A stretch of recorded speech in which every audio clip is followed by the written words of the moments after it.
Gagawa tayo ng patatim. Meron tayo ditong isa't kalahating pata na tinapyas-tapyas na. At meron tayong sibuyas.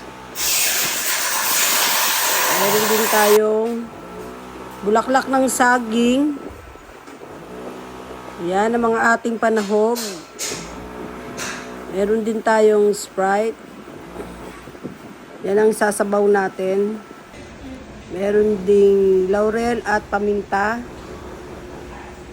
At nilagyan natin siya ng kastanyas. Yan. Ang special dyan. Yan.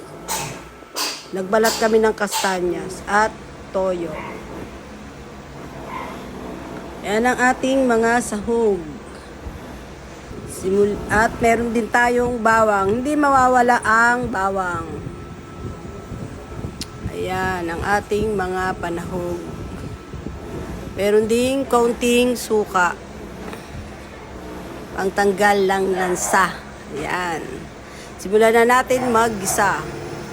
Maglagay na tayo ng mantika. At maglagay na rin tayo ng bawang. Ayan, medyo papulahin natin ang bawang. Pag pumula na yan, isabay na rin natin ang sibuyas. Ayan. Papulahin din natin ang sibuyas. Tayo nating maluto ang sibuyas. Tapos, ilagay na natin ang ating pata. Ang nabili naming pata ay isa't kalahati. Yan ay unahan. Huwag kayong bibili ng pulihan kasi medyo mapanghi yun. Kaya unahan ang aming piniling pata. Pinagtatapyas na yan. Pinatapyas na namin sa palengke. Yan, hintayin natin yan maluto. At ilagay na natin yung paminta at laurel. Ayan. Palambutin natin yan ng husto at lagyan natin ng konting tubig. Kalahating tasa ng tubig. Ayan.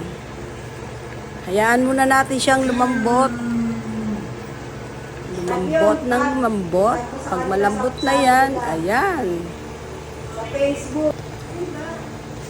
Kuluin natin ng husto. Kasi medyo matigas ang pata. Kailangan palambutin natin ng husto. Ayan. Tapos, ilagay na natin ang toyo. Pagkalagay ng toyo, ayan, pakuluin lang natin ng pakuluin. Ilagay na natin ang suka. Pag nilagay ang suka, huwag nating hahaluin. Hayaan lang natin siya kumulo ng kumulo. Tapos, ilagay na rin natin ang bulaklak ng saging. Ayan. Pwede na nating haluin kasi kumulo na siya. At lagay na natin ang kalahating tasang asukal. Kayo nang bahala kung gusto niyo ng medyo matamis o wag naman masyadong matamis. Tikman nyo na lang kung gaano katamis ang gusto nyo. Ayan, hintayin muna natin siyang lumapot. Tapos ilagay na natin yung kastanyas. Ayan. Meron kasi kami ritong kastanyas, kaya isinahugan namin ang kastanyas. Pwede naman yan. Hindi naman kikibuyan. Pero masarap talaga pag may kastanyas yan. Yung iba nga nilalagyan pa yan ng saging saba. Pwede rin lagyan niya ng saging saba. Ayan. Ayan, malambot na ang ating patatim. Meron na tayong ulam. Thank you for watching. Follow kayo sa The Cooking Mama.